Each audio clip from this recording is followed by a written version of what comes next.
Welcome to the Period Besties podcast with Stasha and Katie. Think about it as chatting with your best friends about all the TMI stuff you've never talked about before with two period coaches who've been helping hormones collectively for over 20 years now. I'm Stasha. And I'm Katie, and we're pulling back the curtain on what it's like in the world of menstrual coaching. From puberty to menopause and everything in between, we're here to show you how period coaching can save the day. We'll share practical tips and information you can put to immediate use to improve your hormones and happiness. We're removing the mystery, ending the taboo, and shining a light on just how powerful period coaching can be. So whether you need period coaching or are considering becoming a period coach yourself, these episodes are going to help you. We'll share stories, coach live on air, and bring smart, savvy guests to share their wisdom too. Let's start today's episode. I learned so much about technology on this episode and how Natalie and her father were really like the forefront, I guess, of technology when it comes to apps and tracking cycles. And what I thought was just so funny, I was thinking about it like when I was younger, I would just like track it on my wall calendar. And now to have data like in my phone and just how far we've advanced, it was really awesome to hear like their story and how it started with her dad and now she's the CEO of the company and all of that. And especially what they're doing for our teenagers, like so inspiring. One of the things that really stood out for me was how she was saying that they would bring up the fact that like, oh, but how are we going to make money at this? And she would go, I don't care. We don't make money. We're just going to do it because we need to do it because I want to do it. So I don't even care. Like, let's just do it. No, such opposite of, because she's German, she lives in Germany, so it's like a completely different perspective on starting a company, and that was really refreshing. It was such an alignment too with how I feel like I've been operating in my business as well. Like I'm just going to do these things because I think it's important and I love the conversation and I want to put it out there. And I'm not going to worry about how we're going to monetize it right now. I just want to put it out there. So it was just so like refreshing and inspiring to hear somebody else who had that same mindset and it works and it is working for. It was a little confidence booster for me behind my business scenes as well. So it's like, yes, I'm on the right track. You are. You definitely are. I think we should say is that we'll have a discount code in the show notes. So at the end, if you want to jump in with a Daisy or something yourself, we'll have all that good stuff in the show notes for you. So listen in and enjoy the next episode. Today we have a very special guest, Natalie Rechberg. She is the CEO of Valley Electronics and founder, creator of the Daysy and the Teena, which if you listened previously with our episode with Holly, she actually works with Natalie with Teena, bringing fertility awareness to teenagers. So Natalie, welcome. We're so excited to have you here and learn so much more about these amazing products. Thank you so much for having me. Thank you. So we like to start each episode off by hearing a little bit more about you, who you are, what you do. So fill us in. Yeah, I'm Natalie Rechberg, founder of Daysy Fertility Tracker and Teena period tracker and education app for teens. I'm the CEO of Valley and I live in Germany. I'm Swiss German and I'm very passionate about body literacy and menstrual cycle health and in technology. And that's why we create fertility trackers and period tracking devices for women. It's very exciting because correct me if I'm wrong, but the Daysy fertility tracker was one of the first like hardware things out there for fertility tracking. Yes, we actually launched her in 2014, in March of 2014. So she's actually turning 10 this year. I'm just realizing. Oh my God. Yeah. And she was the first fertility tracker, which connected to an app. Yeah, that's correct.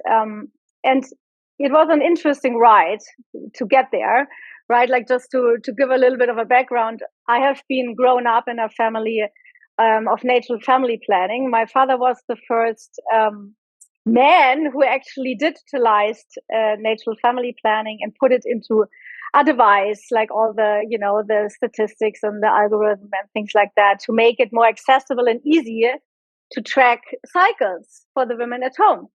And he created that in 1986. And then I joined actually the company in 2008 and was learning everything about fertility tracking over many years. And went then to the US to actually become the distribution partner of my father's devices, Ladycomp, in the US. And that's where I realized I think it has to be even easier.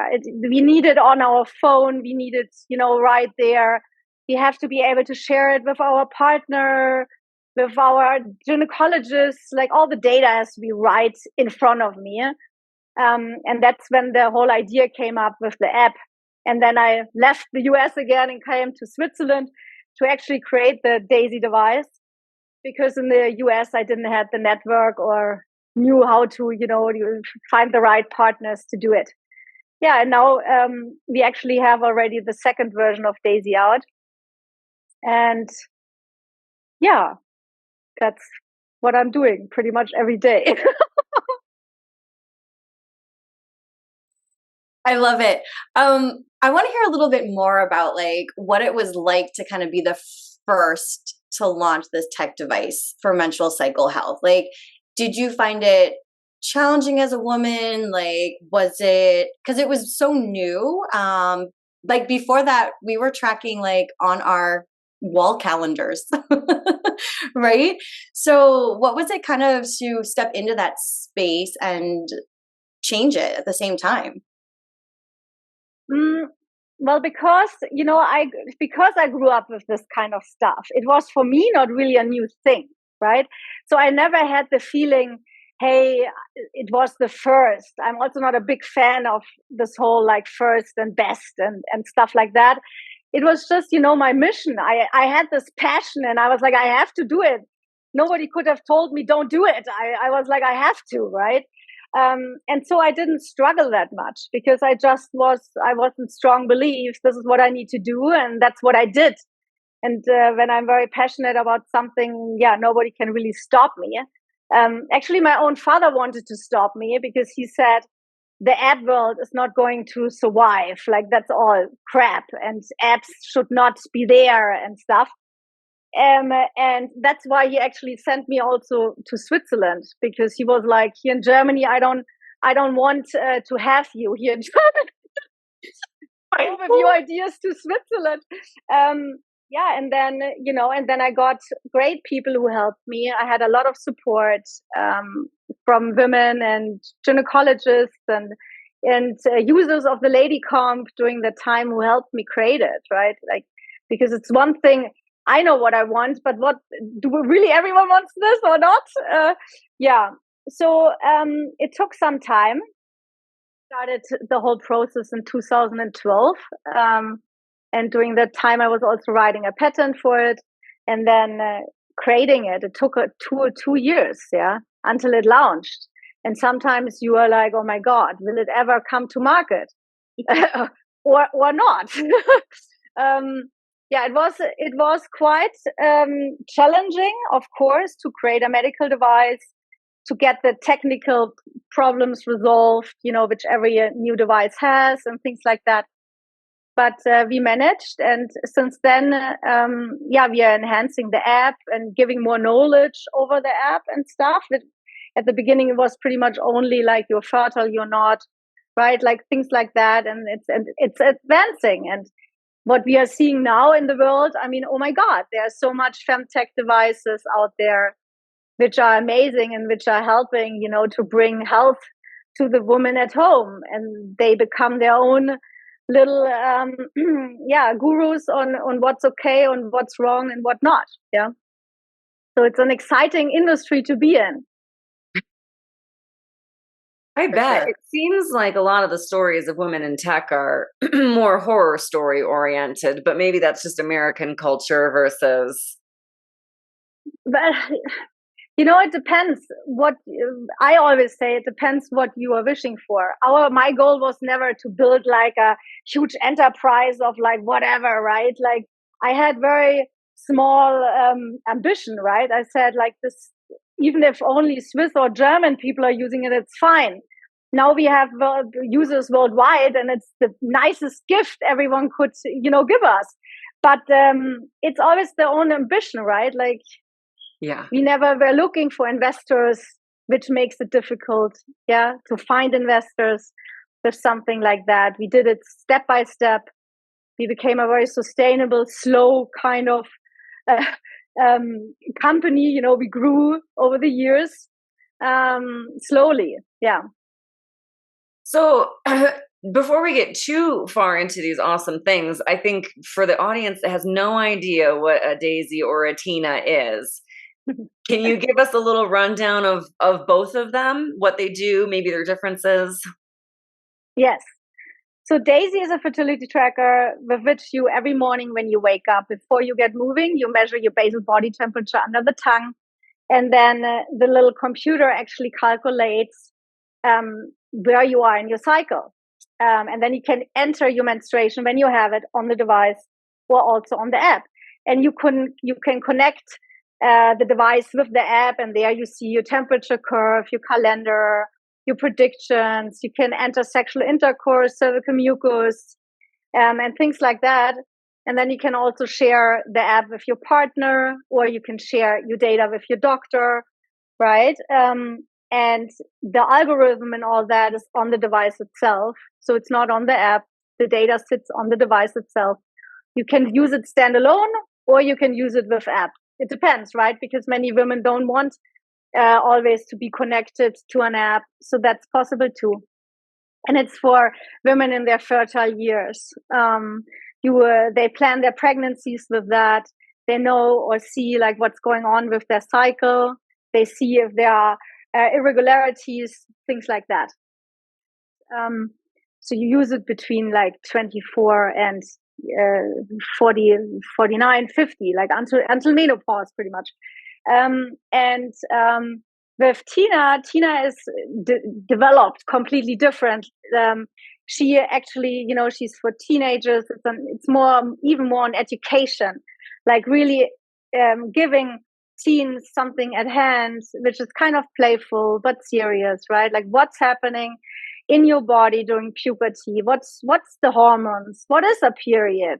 Why it's good to have a period? Why it's amazing to actually have periods, and things like that. So it's really much a body literacy tool, and doesn't speak about sex or fertility. We are leaving that out. It's more about like, hey, this is my body and what's happening inside of my body without the connection of a partner or whatever, right? So it's just sitting in their own right.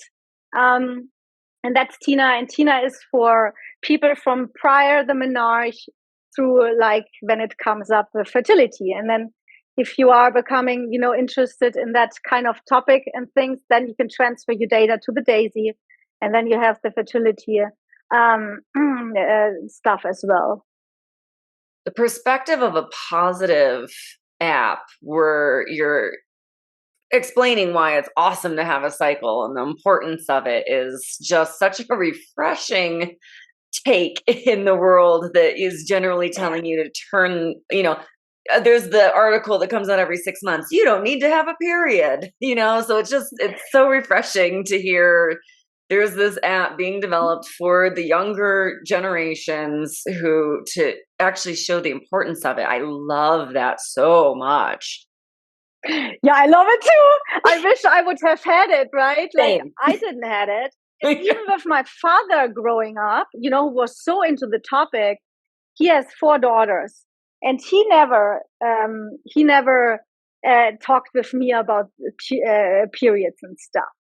And I was like, my gosh, like what can you give teens to the hand if you empower them already, knowing about their body during that age? I mean, their self-esteem, their understanding of their body, their overall health sensitivity also about stuff which isn't right will grow, and that is insanely empowering. I didn't have it, but learn it later. Yeah. No, I've a lot of my friends have daughters and they're getting their periods now and introducing the Teena to them, and they love it. You know, they love talking to their friends about it. Like there's a whole new positive approach to this, which I love watching and witnessing. And they get their period, they call, they're like so excited. They're like, okay, what's next? What book should I read? Like, and because, you know, they've grown up with technology. They're like, is there an app for that? Yeah, is there an app for that? Yeah. And it's just important. You know, we know that when we look at pain, for example, right? Like we have normalized pain, menstrual cycle pain, whatever, like since so many years, which is just not right. Like it shouldn't be painful. Of course, there is something which is, yeah, you feel it and things like that, but it shouldn't be painful. And if it's super painful, then there's something wrong. And when we know that, and then we can better, you know, also get faster diagnosis and things like that. So the menstrual cycle is the fifth vital sign, and it's super important to have a look at it. Can't miss it. When did the Teena come out? Like how did you guys develop that, and how long did it kind of take to develop this? Because correct me if I'm wrong, but this is the first thing I've seen for girls getting their periods, like an app and device. Yes.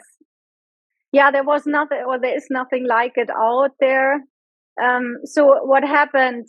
We are very close to everyone in the company, and one of our customer support women, they have teenagers and things, and they always mentioned, hey, I cannot believe it. Like I need a Daysy for my teenager.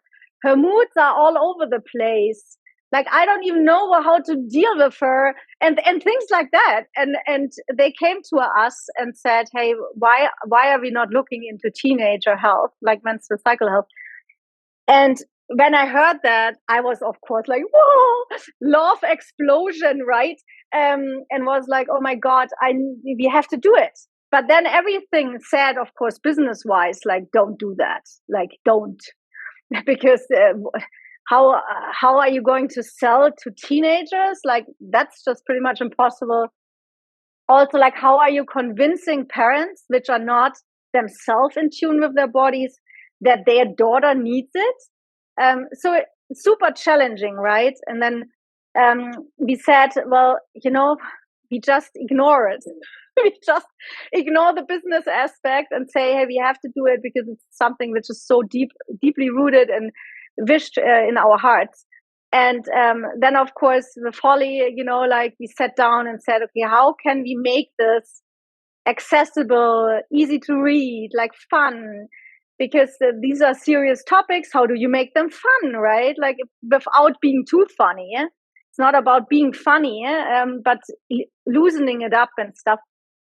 Yeah, and then I think it took 1.5 years until we had everything in place. And I found amazing app developers and graphic designers, which were themselves head over toes when they heard about this, right?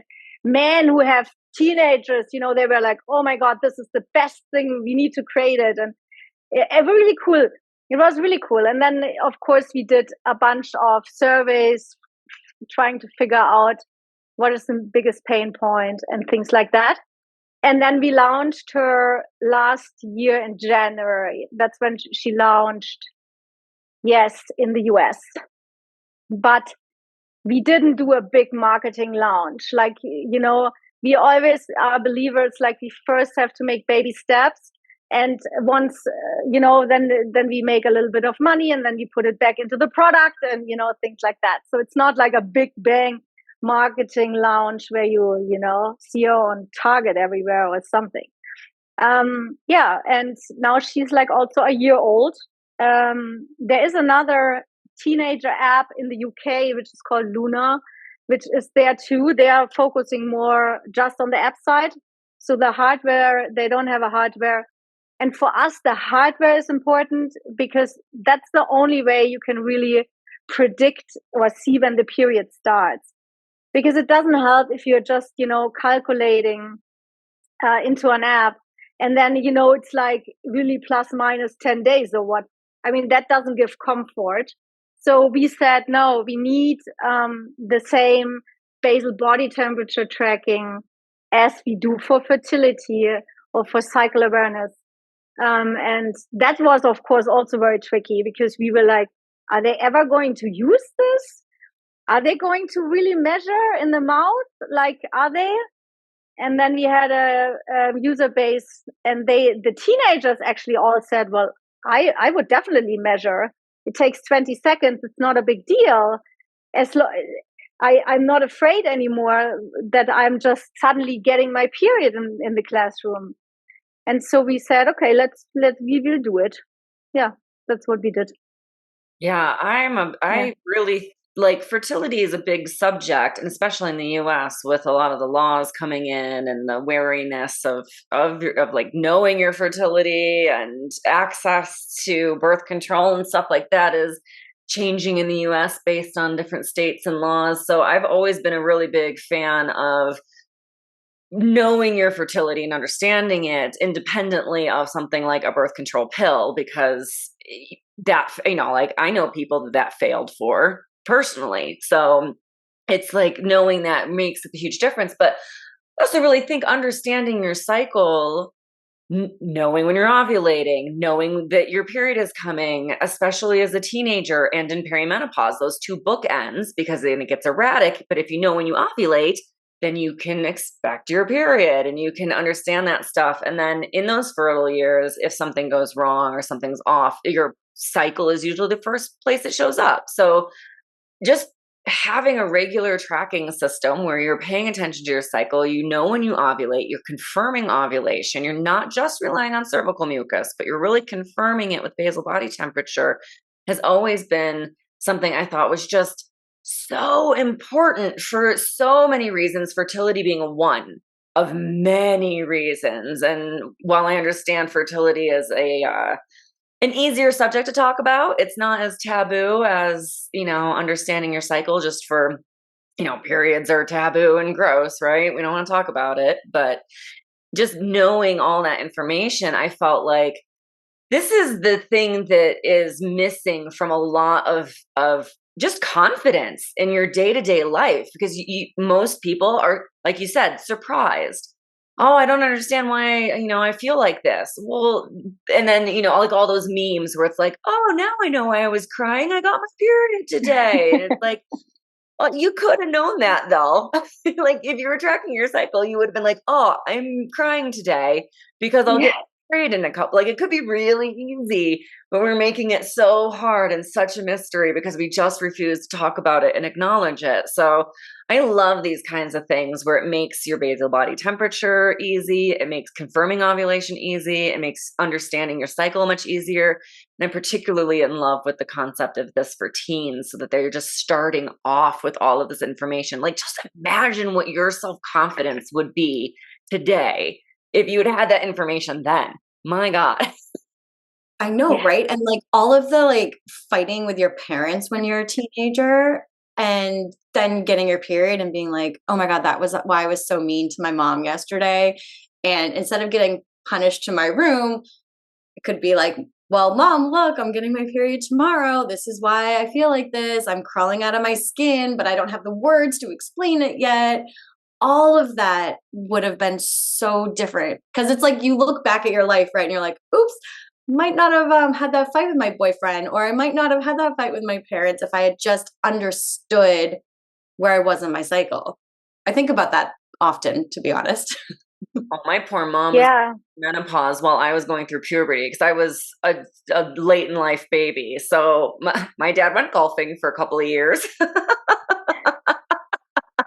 Meanwhile, my mom and I were doing that, I was coming in and mom was going out, and it was just like, oh my God, it was just It's fine, but it was also a bit of a mess. There were a couple of fights that I look back on now and think, wow, that could have just been completely avoided had we had any concept of what was happening to either of us at the time. Like, nobody was at fault. It was just, frankly, the patriarchy that was the problem there. Yeah, but I think even like that opens up with the way to communication, right? And then that makes it way easier because then you can just say, hey, I'm really angry right now. I'm in my luteal phase. I'm like, seriously, I cannot deal with your stuff right now. Like, I'm on a cleaning mission. Just leave me alone. And that opens up communication. I mean, I do it with my husband all the time. Yeah. And I say, they have a graphic that I made that has the 4 phases of it, and it's on the refrigerator, and I just move the magnet to where they're. That's smart. So then, right, and we also made the period card or deck, and so now in our house, we often I'll just pull out a card and be like, "This is where I am." This is what I need. Like, I'll pull out that nap card and just like leave it on the table. And it's just like, I am in a rest phase right now. I need naps and relaxation. So we use it a lot for communication in a way where it's not like, I don't have to sit you down. You don't have to have the talk. We have shorthand in the house for a reason. Let's use it. I'm a big that's believer awesome, in scheduling it on the calendar, like sending it to my husband. Like, it's just, I know when I ovulate, and then I schedule it 2 weeks out, like, hey, FYI. So yeah, I mean, you know. I was going to say, what's your favorite thing about doing this work? I mean, it's the women, you know, like I can deal, you know, I'm all day surrounded by women health, by topics which, interest me because I am a woman and, you know, things like that. I mean, it's my biggest passion, really, like to talk and to give them also a tool, you know, seeing happy customers and saying, hey, oh my God, you know, like now I know why I feel like this or that. And I tried to get a baby and it worked, and you know, things like that. I mean, they just make me so happy. And the same for teens, like empowering them and just being in this, you know, in this cycle of women, all doing their own steps towards better women's health and stuff. I mean, that is just my biggest heart opening, thing, passion. Yeah. I'm curious because you mentioned this earlier about your dad, and he had 4 daughters, so you have 3 sisters, and you really never talked about your periods growing up. So I'm curious, like, how was it when you did get your period? Like, what was kind of that conversation in the house? Like, we ask like our guests like their first period story, but I'm curious because your dad kind of had all this knowledge, right? And with 4 daughters, like how that kind of was a little bit more. Yeah, we didn't speak about it, like not at all. The weirdest thing, I'm asking myself a lot of times why that is, because I think Germans are also very pretty conservative, or back then they were, and it was just not topic. My parents divorced when I was pretty young, and so I grew up with my father, and you know, I was living in my father's home, you know, like I had a nanny and stuff and things like that. So it was just not talked about. I got it during I was sledding down the hill with my cousins. There it was in white snow. It was a nightmare. So then I ran up the house and I knew that my nanny during the time had like OBs, tampons and stuff. So I shoveled it in, not really knowing what I'm doing as well, because I realized like the plastic was still on. I didn't realize, you know, how you have to use it. So it was pretty crazy actually when you think about it, right? And so we didn't speak about it because it was actually a male-run a household with a bunch of women in it. And my sisters are younger, so they did not know about anything about that. So yeah, we just did not speak about it. And then I learned a little bit myself. And of course, then I asked my girlfriends and things like that. Yeah. It's funny because one of the speakers we'll have on the podcast in down the line, a period coaching school graduate and a good friend of mine, Manifa, grew up with a mom who was a midwife, I believe, midwife or doula. I think midwife. But she said the same thing. She grew up in a house where you could, that was like fertility and cycles and stuff was a huge part of their lives because of what her mom did. And she had a little bit of like more knowledge than the rest of her friends, but still like she didn't get that. She was like, why would my mom tell me all of this stuff? Like, how did this just not come up? It's funny that like I always thought like, man, it would have been nice had my parents known any of this information, but now I'm kind of realizing it didn't matter. I think now there is the chance, because we speak about it so openly now, right? In the media, on Instagram, everyone is educating on it. Yeah. That now we have the big chance to just make it so normalized that it's so easy, to speak to your son. Hey, mommy has her period. Wait a second, I need something. Or here, this is a vulva instead of like whatever we say, right? Like things like that. I think we are now changing the world by speaking about it openly, and that is a big change. They didn't back then. It was a big change. Yeah, I definitely talk to my boys about it because they follow me into the bathroom, so they see me. So I just talk about it, and it's not even a thing. They're like, "Mommy has her period," and they're 3.5. Yeah, and that's how it should be, right? Like we have to educate boys as well. Yeah, I mean, really. So. But I think that's going to change in the next years. I mean, in women's health or topics, everything is super slow. But at least, like we are getting somewhere. Well, and it's one of the questions that we generally ask more towards the end of the podcast. But since we're on the subject, I'm going to skip ahead a little bit. But what do you see in the future for menstrual cycles and technology and all, like the whole industry, the whole menstrual industry? Well, it's such a big part of women's health. So it will just become the normal thing to track and to watch. So I think that's already where we are getting to. I mean, so many are already incorporating it now, like Apple Watch, like is suddenly incorporating menstrual cycles, it's called the fifth vital sign. And, we are understanding, hey, belongs as body temperature, and pulse, etc. It belongs to analyzing, like, is everything in line? So I think that will definitely be the future, that we will see this everywhere, I hope. I think, of course, there needs way more research, like on endometriosis, PCOS, all that things, what women's health, but not just reproductive health in general. So hopefully with speaking more and more about all topics, pain, etc., we will have more research into these areas. And then we will, of course, it will just help the overall healthcare system, and will also bring more precision medicine, like really individual, like what's the individual needing, and not just a moment situation at the doctor's office, like, but tracking over time, different parameters, giving the holistic view of what's going on inside of you will help for us to live happy lives. Yeah, and just all that data, like I just went to a new doctor 2 weeks ago and she was like, talk to me about your cycle. I'm like, well, here it is. How long do you want to go back? Here's all the data. And she was like, wow, okay, like let's dive in. Like, let's talk about what's going on. Just having all of that data that, previous generations just didn't have, that's going to help me, I hope, have a more easeful transition into perimenopause. Totally. Sure. For me too. I'm hitting perimenopause now too. I'm sensing already things. My cycle is still pretty regular, but it will definitely help, because you have already the mindset and you know yourself already.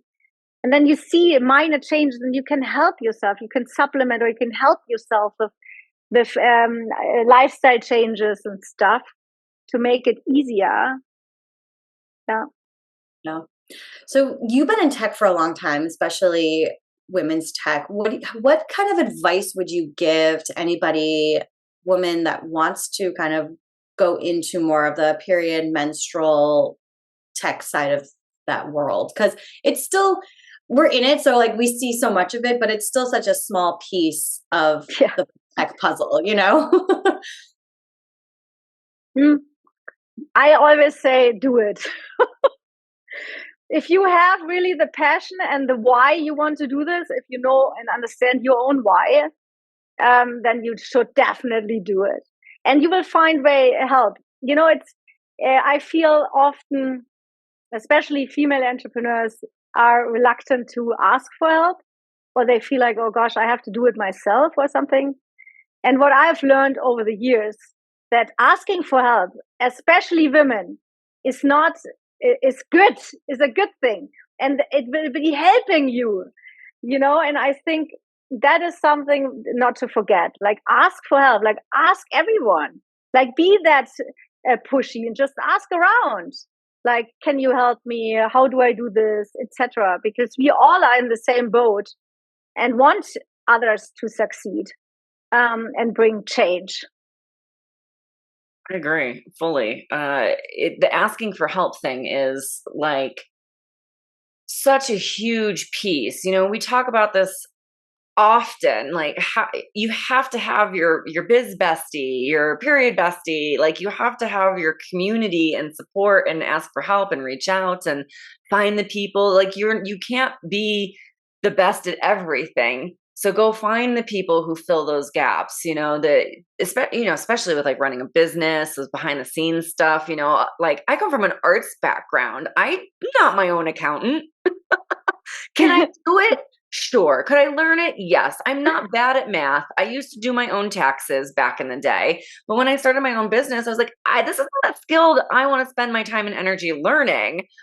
I'm just going to hire an accountant, right? Like, you find those people to fill those gaps of the things. And I think that's an important reminder for people, because a lot of women have to do everything themselves.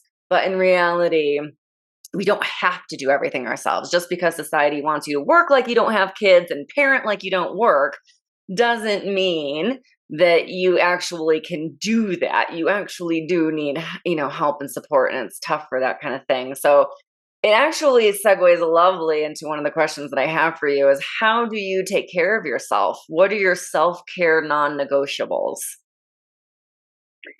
I don't do podcasts on my period. Excellent.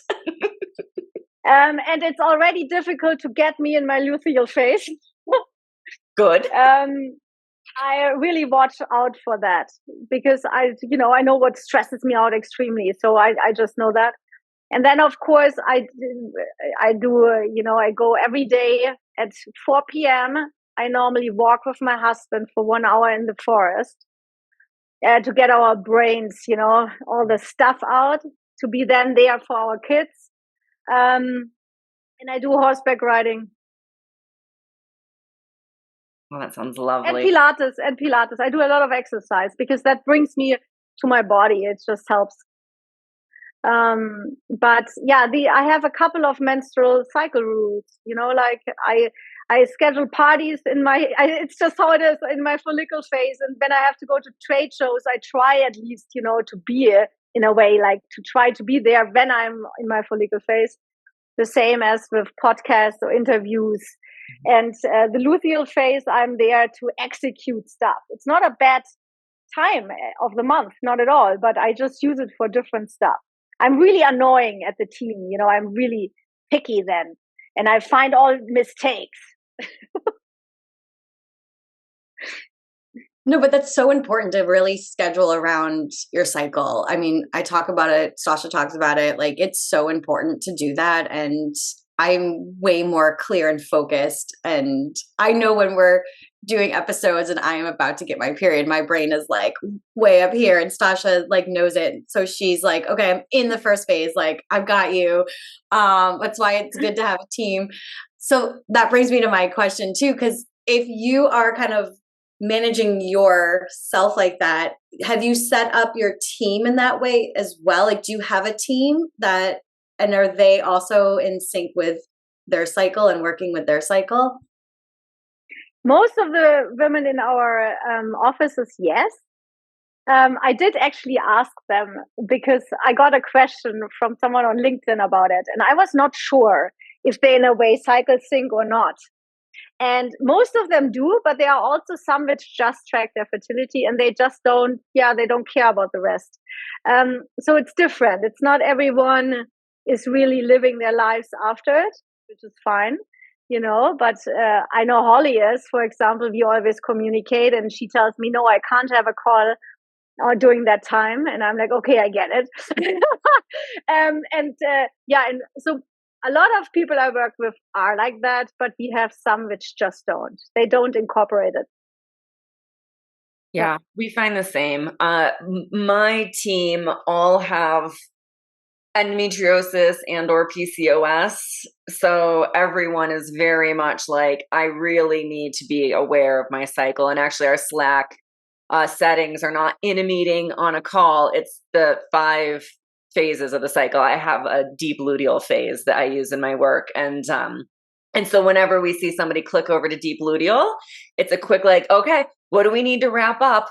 What needs to change? Is there anything that like, what can I take off your plate? And, vice versa. So we really are aware of where everyone is in their cycles so that we can, put things in draft rather than send, or, like, all right, let's wrap stuff up so that you can go take a week and just relax and take care of yourself properly. And I find it makes everything's so much easier for us because we're not feeling that, like, oh my gosh, I have to drag myself out of bed and go do this thing. It's quite nice, but it's also, we all have period problems. So it's a way of really self-care through our work, in fact, where oftentimes work is the opposite of self-care.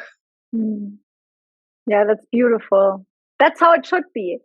Yeah. It works well. It works really well for us. So it's lovely. And it's always fun when we bring somebody new in because they're like, oh my God, this is magic. Oh my God. I never knew this way. That's so awesome. Yeah. Yeah. So emojis and stuff, we don't do that yet on Slack. Because, all the technical guys, we have a lot of guys still also in the company. I always wanted to have an only women's company, but I never managed so far. Yeah, I don't know. And the guys are there. I don't know how it would work if we had men. Maybe we'd give them moon cycle phases instead of going just straight into the menstrual cycle phases. Maybe we'd use moon as code instead. But in any case, it works for us because we're all ladies. So we're all menstruating. So it works out well. Okay, I know we need to wrap things up. So we have a speed round, but before we cut to the speed round, tell us where people can find you, any of the goodies that they need to know about. Well, you can find me on LinkedIn. That's pretty much the best, Natalie.Rechberg. And especially for those who are planning, a new business in this field, reach out. I'm completely open. You can always reach out. And then there is Daysy.me, the website for Daisy. There's myteena.com. We are also on Instagram under Daisy Fertility Tracker, and we are Teena. And there we share a lot about menstrual cycle health information and things like that. And that's where you can find me or us. Awesome. Everyone go check it out. Teena's been doing some fun things. I really enjoy watching Teena grow and share about periods and everything. Okay, so here's the fun part. We are going to ask a bunch of questions. Go with your first instinct, your Okay, Please don't overthink this. Okay, let's try. We're going to have fun. Okay, so what is your biggest craving?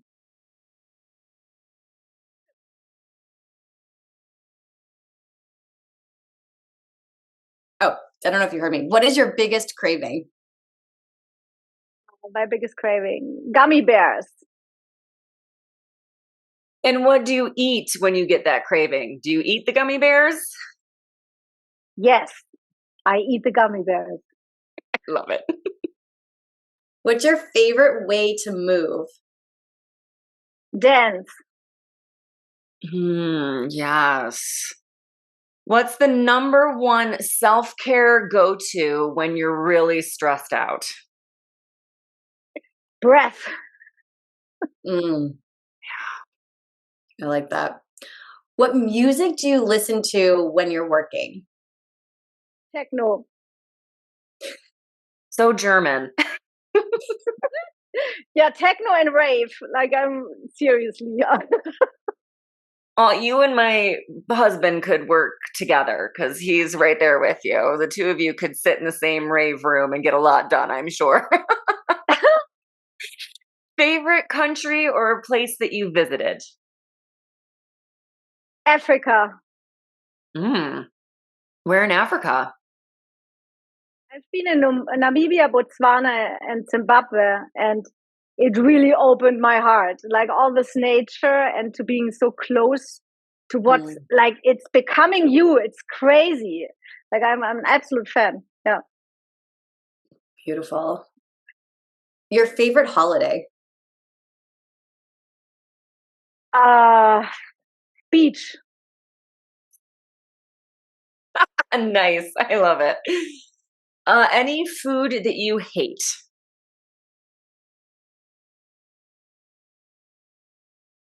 Yeah. What is it in Milchreis? I don't know what it is in English. Milk rice. Milk rice? Milk rice. Like like a pudding? Like rice pudding? Yeah, bleh. Yeah, that's no. Hot. I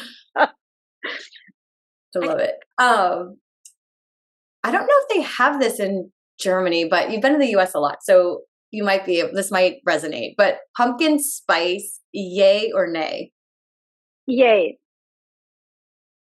Do you cook? Yes. What's your favorite place to work? Where's your favorite place to work? Mountains. Nice. All right, last question. What's your ideal Friday night? Red wine. I feel like that's the trend. Yeah. I love it. It's like my couch. Oh, amazing. Thank you so much for jumping on with us today. Really loved jumping in and chatting about these different apps and what they're doing. And I found it really super enlightening, especially just the joy and the fun behind them really just makes me love them even more than I already did. Yes. Thank you so much. And the last part, that was really fun. Good. Yeah, actually, you learn a lot about a person, I think, when you ask these questions. Yeah, definitely. Like in fun questions, things that you might not ever ask anybody. Yeah, exactly. I like that. Oh, awesome. It was so nice talking to you. And I guess you will do that with the Daisy giveaway and things, right? Yeah, we'll have everything in the show notes. So for anyone who's listening, all the links and codes and goodies will be in the show notes. So anything you need to know. And thank you so much for donating a Daisy to our launch party gift bag giveaway. If you missed that, keep an eye out because on Daisy's social media, they do giveaways. So if you missed the Period Besties launch giveaway, you haven't missed out on your chance to score a Daisy. You just have to pay attention to their social media. Should tell the world that. Thank you so much for joining us, sharing all this amazing information. And we can't wait to see all of you on our next Period Besties podcast episode. Thanks for joining. Thank you. Bye. A big shout out and thank you to our sponsors for today's episode, Period Coaching School and Katie Bresek Wellness. Thanks to you, our favorite bestie, for listening to the Period Besties podcast, where no topic is TMI. And of course, share this episode with your besties. Remember to leave us a 5-star review, nothing less than the best for us besties, and subscribe wherever you listen to podcasts. You can follow us on Instagram at Stasha Washburn and at Katie Bresak, or email us at periodbestiespodcast@gmail.com. Check out more about us at katiebresak.com and periodcoachingschool.com. And of course, check the show notes for free goodies and extras that support this episode. We'll see you on the next episode. Bye for now, besties.